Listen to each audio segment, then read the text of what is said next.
नमस्कार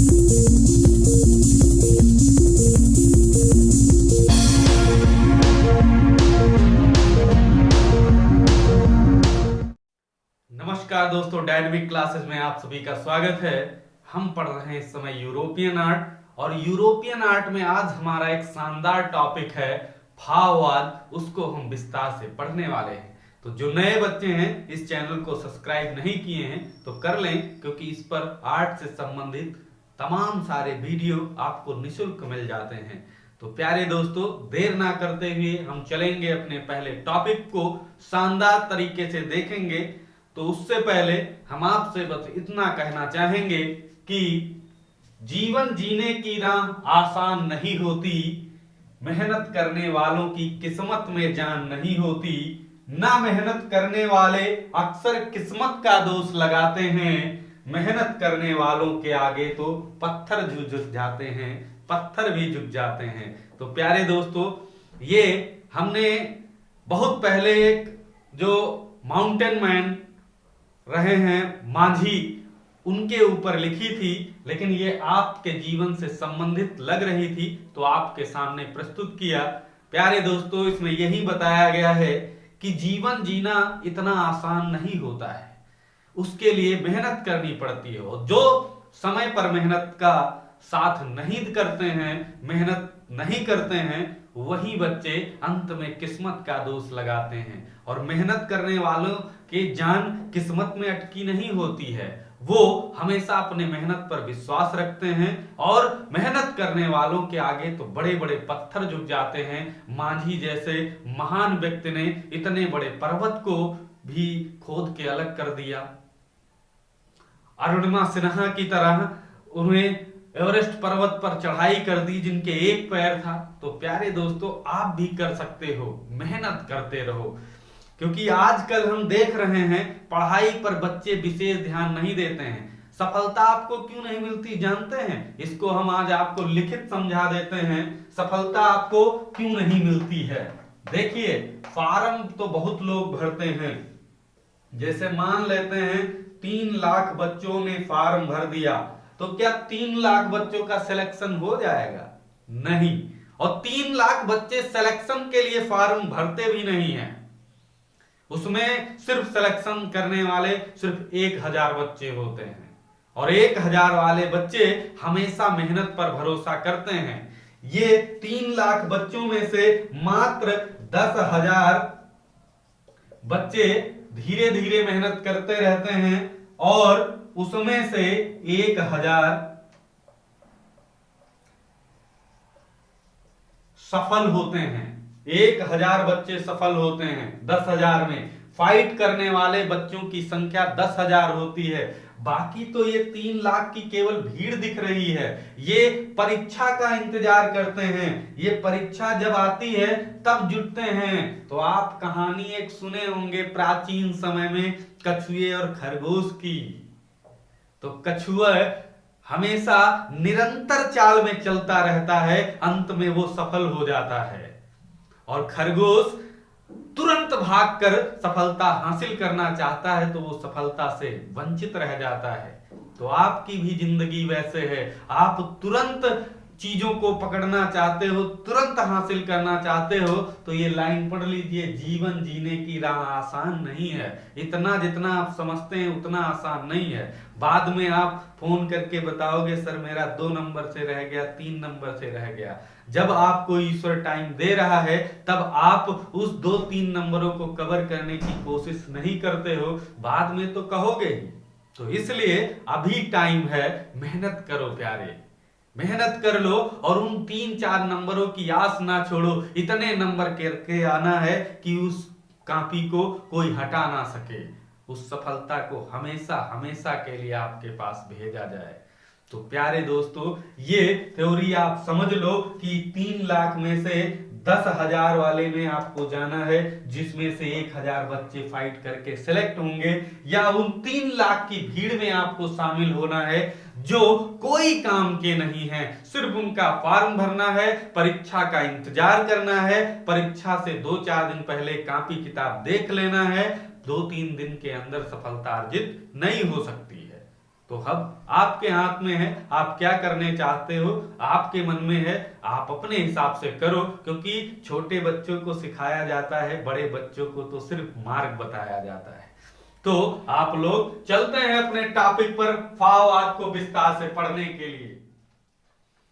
तो प्यारे बच्चों, आज हम फाववाद को पढ़ेंगे। फाववाद को अन्य और कौन कौन से नामों से जाना जाता है, पहले इस पर चर्चा कर लें, क्योंकि सबसे बड़ा कंफ्यूजन यहीं से पैदा हो जाता है कि नाम कौन कौन से होते हैं। तो हम फाववाद को किन किन नामों से जानते हैं, तो इसी को जंगलवाद के नाम से भी जानते हैं। जंगलवाद, अगर आ जाए फाववाद तो भी वही है, जंगलवाद आ जाए तब भी वही वाद है। अगर पूछ ले जंगली शैली, जंगली शैली, जंगली शैली, तो जंगली शैली इसी फाववाद में आती है। अगर आ जाए जंगली जानवरों की शैली, जंगली जानवरों की शैली, तब भी वही वाद है फाववाद, क्योंकि इसे जंगलवाद भी कहा गया है, जंगली शैली भी कहा गया है, जंगली जानवरों की शैली भी कहा गया है, और इंग्लिश में इसे फाविज्म तो कहते ही हैं। हम यहां पर लिख देते हैं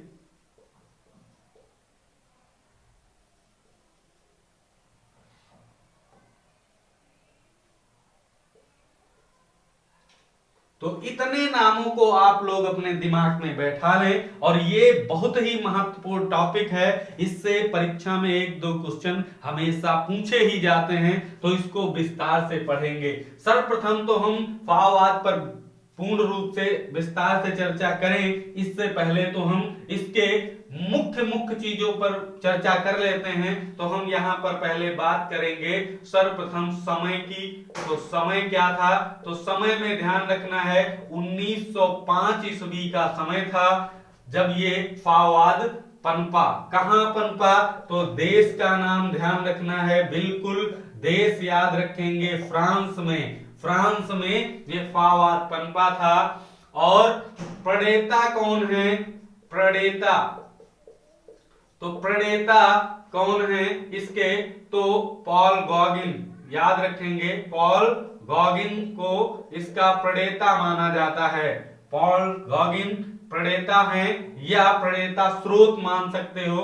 किसकी प्रेरणा से इस फाववाद का जन्म होता है, तो पॉल गॉगिन के, उससे प्रमुख रूप से ध्यान रखना है। इन्हें गोंगवा भी कहा जाता है, गोंगवा, पॉल गॉगिन हो या गोंगवा हो। और एक चीज ध्यान रखेंगे, प्रणेता पूछेगा या किसकी कला से फाववाद का जन्म हुआ, तो ये आप पॉल गॉगिन का नाम लिखेंगे, लेकिन प्रमुख कलाकार, प्रमुख कलाकार में एक नाम याद रखना है, प्रमुख कलाकार इसके हेनरी मातिस हैं, हेनरी मातिस, हेनरी मातिस। ये नाम वेरी वेरी इंपॉर्टेंट है। अगर फाववाद का नाम आता है तो फाववाद में मेन रूप से इनका नाम सिर्फ किसमें, प्रेरणा स्रोत में ही लिया जाता है, बाकी मुख्य रूप से हेनरी मातिस इस फाववाद के जनक कहलाते हैं। तो ध्यान रखना है मुख्य कलाकार कौन है, हेनरी मातिस हैं, और ये महत्वपूर्ण है, पूरे फाववाद में इनका ही विस्तार से नाम चलेगा। तो हेनरी मातिस का नाम आप लोग कभी नहीं भूलेंगे, फाववाद के मुख्य कलाकार यही माने जाते हैं। तो इस चीज को आप लोग अच्छी तरीके से ध्यान रखेंगे। अगर और बात करें तो प्रमुख चित्र या प्रणेता चित्र इसका कौन सा है, प्रमुख चित्र या प्रणेता चित्र, प्रणेता चित्र, ये चीज ध्यान रखेंगे। प्रमुख चित्र या प्रणेता चित्र कौन सा है, तो इसके 2 प्रमुख चित्र हैं और 2 प्रणेता चित्र माने जाते हैं। एक तो आप लोग ध्यान रखेंगे यहां पर हरी पट्टी, हरी पट्टी, हरी पट्टी, और दूसरा एक चित्र याद रखेंगे जो हरी पट्टी के बाद है, कौन सा, जीवन का आनंद। कौन सा? जीवन का आनंद। जीवन का आनंद का लिखना भूल गए। जीवन का आनंद, ये हरी पट्टी और जीवन का आनंद, ये दो इसके प्रणेता चित्र माने जाते हैं। इसे जॉय ऑफ लाइफ के नाम से आप लोग जानते हैं, जॉय ऑफ लाइफ।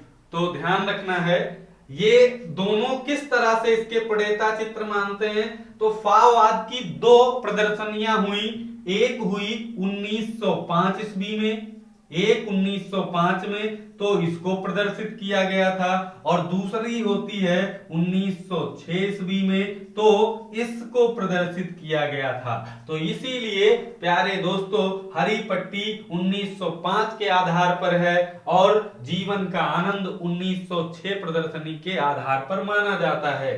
तो यहाँ पर जो ऑप्शन आपको मिल जाएगा उस हिसाब से आप लोग कर सकते हैं बिल्कुल अच्छी तरीके से। अगर बात करें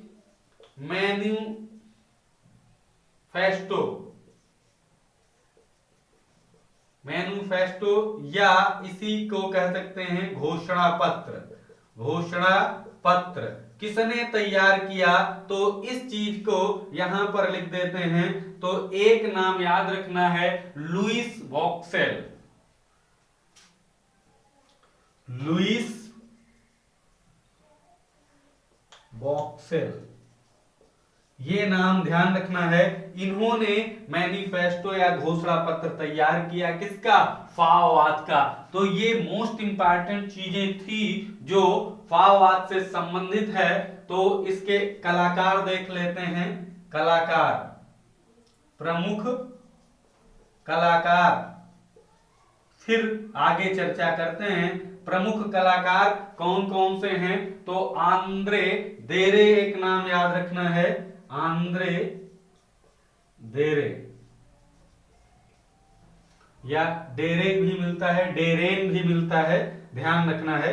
देरे हो, डेरे हो और डेरेन हो, ये आंद्रे देरे ही हैं। तो ध्यान रखना है, एक नाम ये याद रखना है। दूसरा एक नाम और याद रखना है, मॉरिस ब्लामक। मॉरिस ब्लामक या ब्लामक लिख के कहीं आता है तो ध्यान रखेंगे, वही नाम है, मॉरिस ब्लामक और आंद्रे देरे। और कौन? एक है Raul Duffy. Raul Duffy, Raul Duffy, Duffy, इनको भी दूफी नाम से भी जाना जाता है, कहीं कहीं ड्यूफी आएगा, ये वाला विद्यालय वाला द्यू और फी, द्यूफी, ये नाम कहीं कहीं लिख के मिलेगा, या डफी लिख के आएगा, तो वो एक ही नाम है, राउल डफी या दुफी। तो ये ध्यान रखेंगे। और जॉर्ज रूओ, जॉर्ज रूओ हो गए, और मेन रूप से हेनरी माथिस, ये नाम मुख्य रूप से। बाकी ये भी सब प्रमुख कलाकार हैं, प्रमुख यहां पर कलाकार, प्रमुख कलाकारों में इनका नाम याद रखना है। और मेन रूप से जो अच्छे शानदार कलाकार हैं, जिनको अच्छी तरीके से पढ़ना है, हेनरी माथिस को पढ़ना है। तो ये चीज आप लोग नोट कर लें। अब बात कर लेते हैं फाववाद की विस्तार रूप से। तो फाववाद कोई एक विशिष्ट शैली नहीं है, आप लोगों को बता दें कि ये कोई विशिष्ट शैली नहीं है, ना इसे अन्यवाद की तरह इसका कोई मुख्य सिद्धांत था। ये तो एकाएक फ्रांस में पनपी कलाकारों के समूह से उत्पन्न एक वाद पनप गया, जिसका कोई उद्देश्य नहीं था, ना कोई मेन रूप से सिद्धांत था।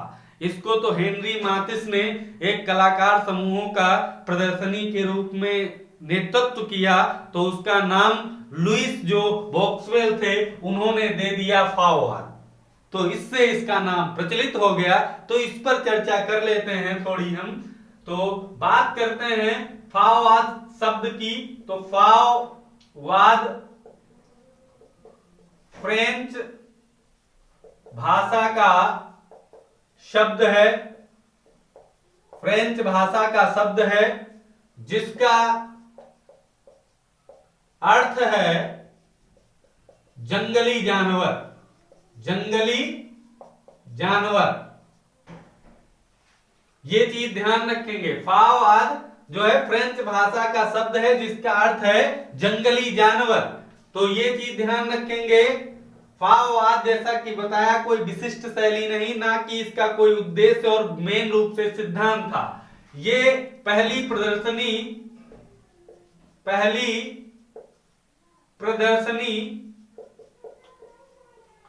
1905 ईस्वी में सालोदोतान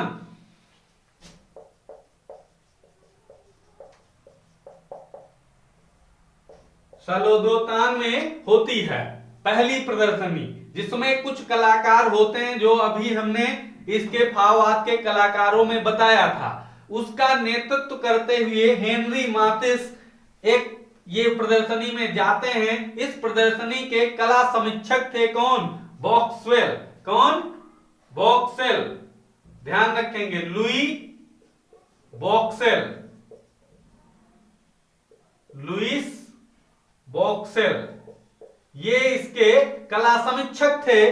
तो जब इनके चित्रों को देखा तो विशुद्ध रंग थे, उसमें चमकीले भड़कीले रंग थे, तरह तरह की आकृतियां उसमें थी।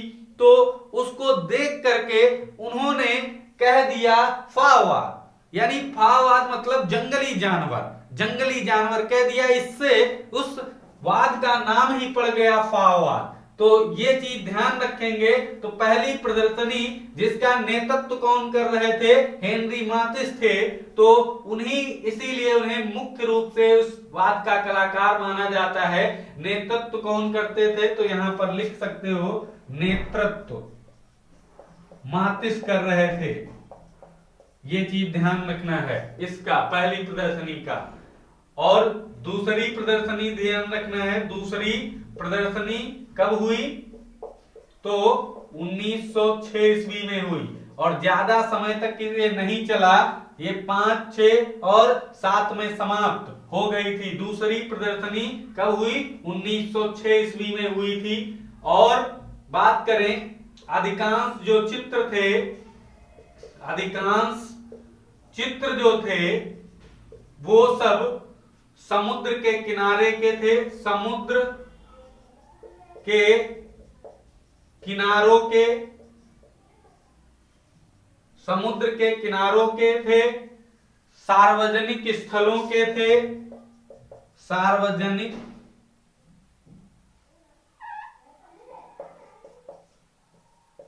स्थलों,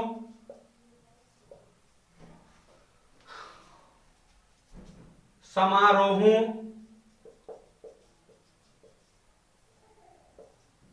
पर्यटक स्थलों के चित्र थे, ये चीज ध्यान रखना है। समुद्र के किनारों, सार्वजनिक स्थलों और समारोहों, पर्यटक स्थलों के चित्र इसमें थे अधिकांश। और रंगों में ध्यान रखना है, चमकीले चमकीले रंगों का प्रयोग हुआ था, चमकीले रंगों में यहां तक कि कहा जाता है ट्यूब से सीधे धरातल पर रंग लगाने का कार्य किस वाद में होता है? तो फाओवाद में। ध्यान रखना है, ट्यूब से सीधे धरातल पर रंग लगाने का काम किस वाद में हुआ है? फाओवाद। तो ये भी चीज ध्यान रख लेंगे। तो चमकीले रंगों का प्रयोग हुआ है, ये चीज ध्यान रखना है आपको। और अगर आ जाए विशुद्ध, भाई वो शुद्ध कहां हुआ? रंग। विशुद्ध रंगों का प्रयोग किया गया, विशुद्ध रंगों का प्रयोग किया गया। किसमें? फाववाद में। तो वही तो इनके सब चित्रों को देख करके लुईस वोक्सेल ने कह दिया कि ये सब जंगली जानवर जैसे लग रहे हैं, जंगली जानवर कह दिया था। तो ये चीज ध्यान रखना है, फाववाद को ही कहा था। और दूसरी एक इससे विशेषता से ध्यान रखेंगे, सभी चित्रकार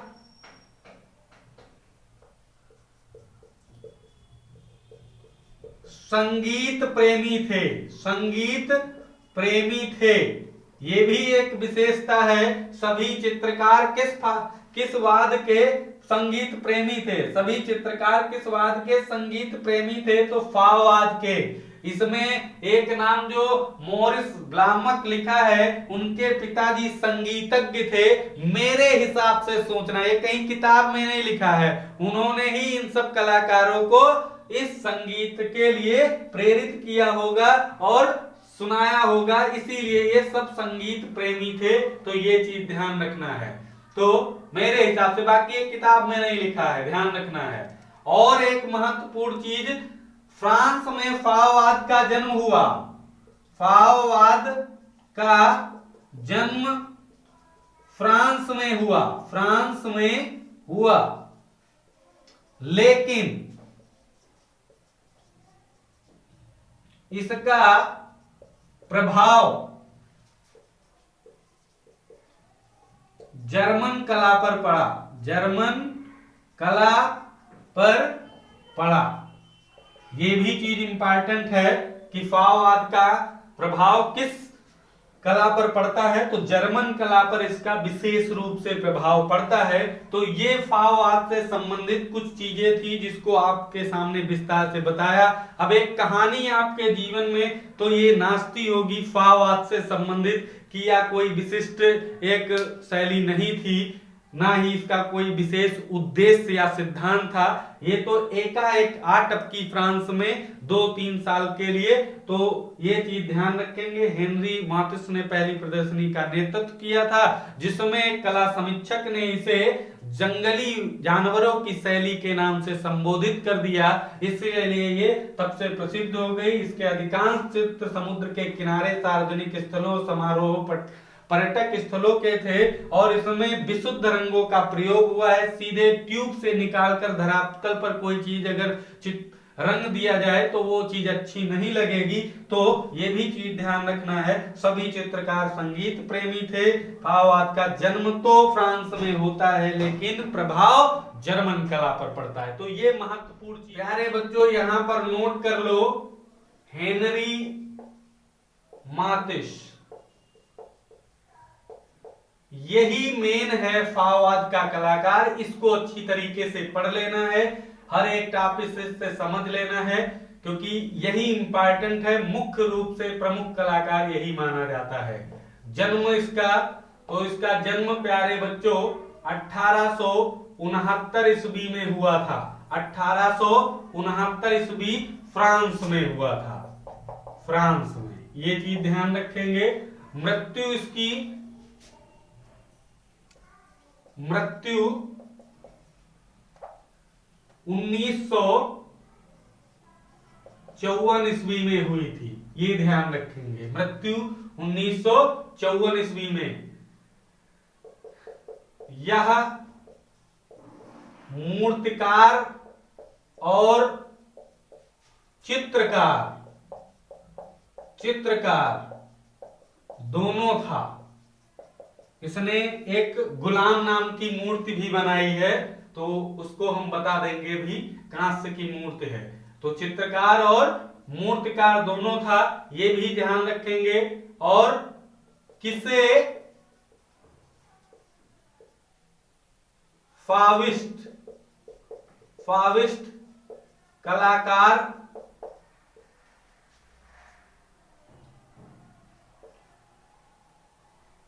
कहा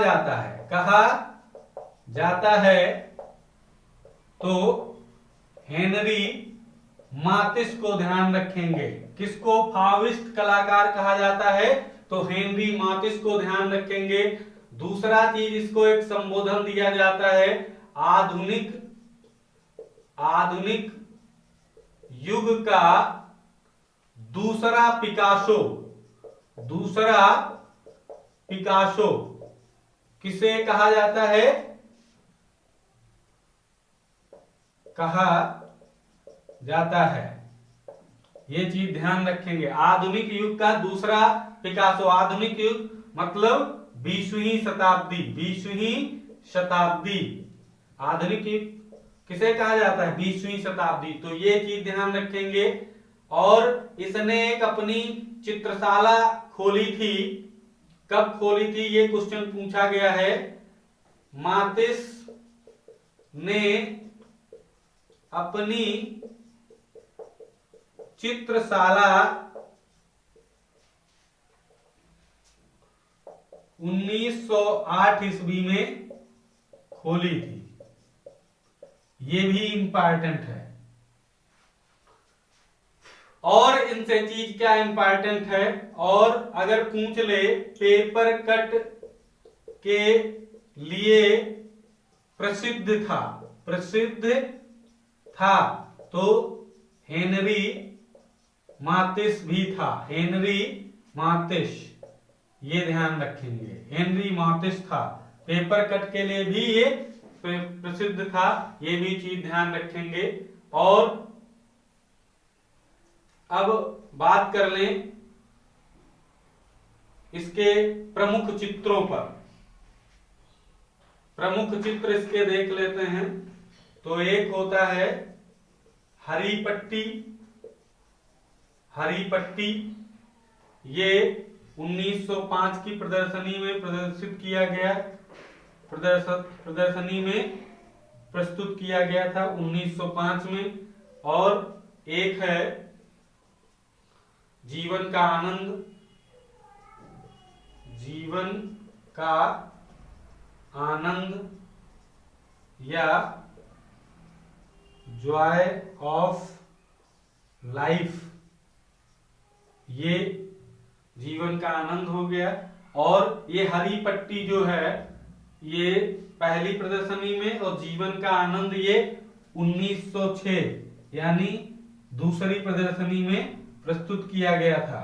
ये भी ध्यान रखेंगे। और ये कभी कभी पूछ लेता है ये कहां पर सुरक्षित है जीवन का आनंद, तो इसको याद रखेंगे burn foundation Philadelphia. Burn foundation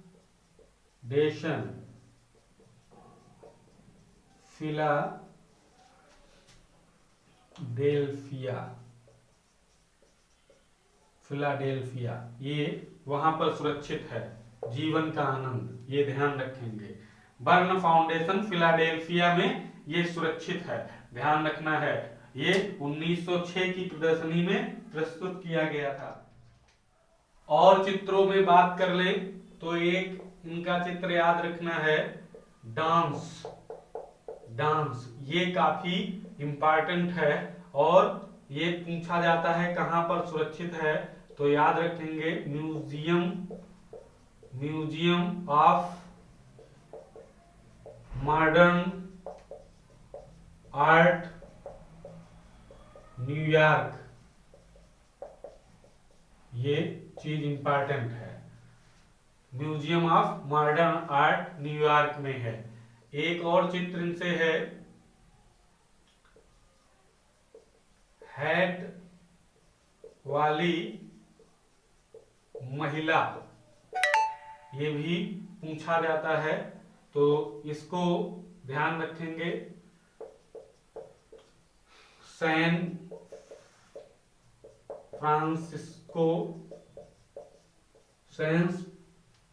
Francisco museum California.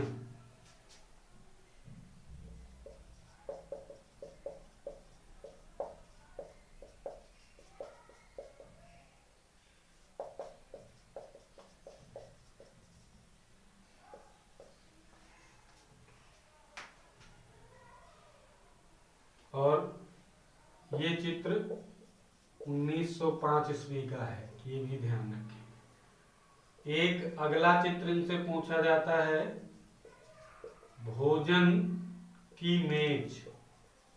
भोजन की मेज जलते हुए, ध्यान रखना है, जलते हुए शुद्ध रंगों का प्रभाव दिखाई देता है। इस चित्र में इनके हमेशा ध्यान रखेंगे, हेनरी मार्टिस ने विशुद्ध रंगों का प्रयोग किया है हमेशा चित्रों में, लेकिन इस चित्र में भोजन की मेज जलते हुए शुद्ध रंगों का प्रभाव इस पर दिखाई देता है, भोजन की मेज पर। तो ये भी इंपॉर्टेंट है। अगले चित्र की बात कर दें तो एक याद रखना है, ब्लू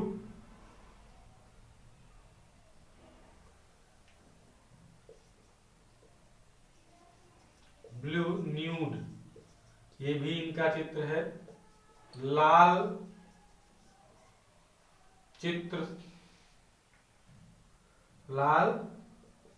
चित्रकला कक्ष, लाल चित्रकला कक्ष हो गया। और एक चित्र है विलाप,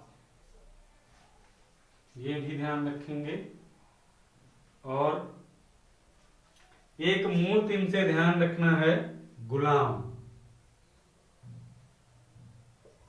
मूर्ति एक इनसे ध्यान रखना है, गुलाम किसकी मूर्ति है? तो हेनरी मार्टिस की, ध्यान रखेंगे गुलाम। और ये काहे की है? तो कांस्य की है, कांस्य की है।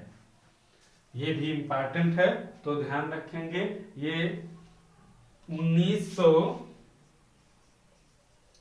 से 1904 के मध्य बनाई गई, ये चीज इंपॉर्टेंट है। गुलाम 1900 से 1904 के मध्य बनाई गई थी। तो ये इनसे इंपॉर्टेंट चीजें थी। तो आज के वीडियो में हम हेनरी मार्टिस को ही सिर्फ पढ़ेंगे, जो भाववाद के मुख्य कलाकार थे। अन्य कलाकारों को अगले वीडियो में आपके साथ पेश करेंगे। तो आज के वीडियो में इतना ही, फिर मिलते हैं अगले वीडियो में। जय हिंद, जय भारत।